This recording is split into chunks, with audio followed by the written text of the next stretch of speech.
பார்த்திபன் கனவு பாகம் 3 அத்தியாயம் 13 கபால பைரவர். நான் மீனாட்சி.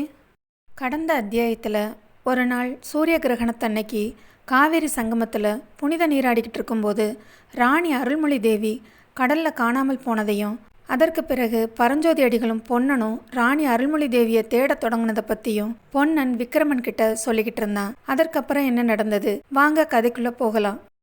அருள்மொழி தேவி, குழந்தாய் விக்ரமா, இதோ வந்துவிட்டேன் என்று அலறிக்கொண்டு அலைக்கடலிலே பாய்ந்தாள் என்ற விவரத்தை கேட்டபோது விக்ரமனுடைய கண்களில் நீர் ததும்பி வழிய ஆரம்பித்து விட்டது. அச்சமயம் கடல்களுக்கு அப்பால் எங்கேயோ தான் இருக்கும் விஷயம் தன் தாயின் நினைவுக்கு வந்து அதன் பயனாகத்தான் அப்படி அவள் வெறிகொண்டு பாய்ந்திருக்க வேண்டும் என்று விக்ரமன் எண்ணினான். பொன்னன் தானும் பரஞ்சோதி அடிகளும் தேவியை தேடியதை பற்றி சொல்லி வந்தபோது விக்ரமன், பொன்னா, சீக்கிரம் சொல்லேன், மகாராணி அகப்பட்டாரா என்று கதறினான். இல்லையே மகாராஜா, அகப்படத்தானே இல்லை. அப்புறம் மகாராணியை தரிசிப்பதற்கு இந்த பாலும் கண்களுக்கு கொடுத்து வைக்கவில்லையே என்று பொன்னனும் கண்ணீர் விட்டான். பின்னே மகாராணி உயிரோடுதான் இருக்கிறார் என்று சற்று முன்பு சொன்னாயே, எனக்கு ஆறுதலுக்காக சொன்னாயா? ஐயோ, இந்த செய்தியை கேட்கவா நான் கப்பலேறி கடல் கடந்து வந்தேன் என்று விக்ரமன் புலம்பினான். அப்போது பொன்னன், பொறுங்கள் மகாராஜா, குறையையும் கேளுங்கள். மகாராணி உயிரோடுதான் இருக்கிறார், சந்தேகமில்லை. அவர் இருக்கும் இடத்தை கண்டுபிடிக்கத்தான் முயன்று கொண்டிருக்கிறேன். நீங்களும் வந்துவிட்டீர்கள். இனிமேல் எனக்கு என்ன கவலை என்றான் பொன்னன். பிறகு நடந்த சம்பவங்களையும் தான் அறிந்த வரையில் விவரமாக கூறலுற்றான். அலைகளுக்கு மத்தியில் அடர்ந்த இருளில் பரஞ்சோதி அடிகளும் பொன்னனும் அருள்மொழி ராணியை வெகுநேரம் தேடினார்கள். மகாராணி அகப்படவில்லை. பொன்னா, தேவியை சமுத்திரராஜன் கொண்டு போய்விட்டான் என்று பரஞ்சோதி அடிகள் துக்கம் ததும்பும் குரலில் கூறினார். பொன்னன் ஓவென்று அழுதான். இனிமேல் ஒருவேளை அகப்பட்டாலும் உயிரற்ற உடல்தான் அகப்படும் என்று இருவருடைய மனதிலும் பட்டுவிட்டது. உயிரற்ற உடலை அலைகளே கரையில் கொண்டு வந்து தள்ளிவிடும். இனியும் தேடுவதில் ஒரு உபயோகமும் இல்லை. இவ்வாறு மனதில் எண்ணிக்கொண்டு 2 பேரும் கரையேறினார்கள். கரையேறிய போது அங்கே விடவிடவென்று குளிரில் நடுங்கிக் கொண்டு நின்ற பரஞ்சோதியாரின் பத்தினியும் வள்ளியும், வாருங்கள், சீக்கிரம் வாருங்கள் என்று கூவினார்கள்.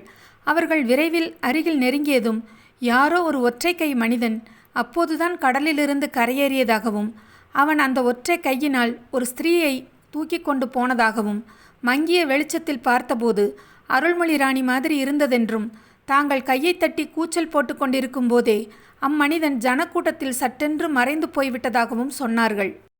ஒரே படபடப்புடன் பேசிய அவர்களிடமிருந்து மேற்கண்ட விவரங்களை தெரிந்து கொள்வதற்கே சற்று நேரம் ஆகிவிட்டது. முன்னால் அலைகடலில் அருள்மொழி ராணியை தேடிய பொன்னனும் பரஞ்சோதியாரும் இப்போது மறுபடியும் ஜனசமுத்திரத்தில் ராணியை தேடத் தொடங்கினார்கள். அந்த பெரிய ஜனக்கூட்டத்தில் ஒற்றை கை மனிதனையும் காணவில்லை. அவன் ஒரு கையினால் தூக்கிச் சென்ற அருள்மொழி ராணியையும் காணவில்லை.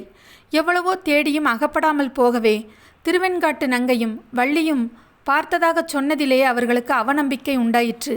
அது ஒருவேளை அவர்களுடைய பிரம்மையாய் இருக்கலாம் என்று நினைத்தார்கள்.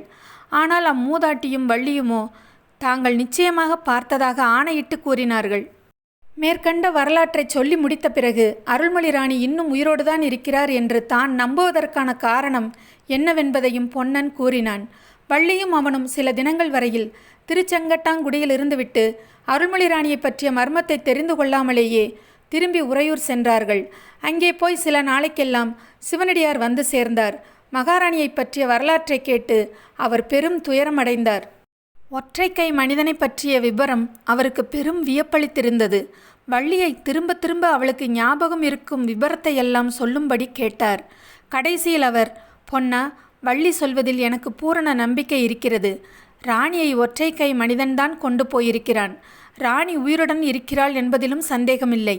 அவள் இருக்கும் இடத்தை கண்டுபிடிக்க வேண்டியது நம்முடைய பொறுப்பு என்றார். பிறகு அவர், அந்த ஒற்றை கை மனிதன் யார் தெரியுமா என்று கேட்டார்.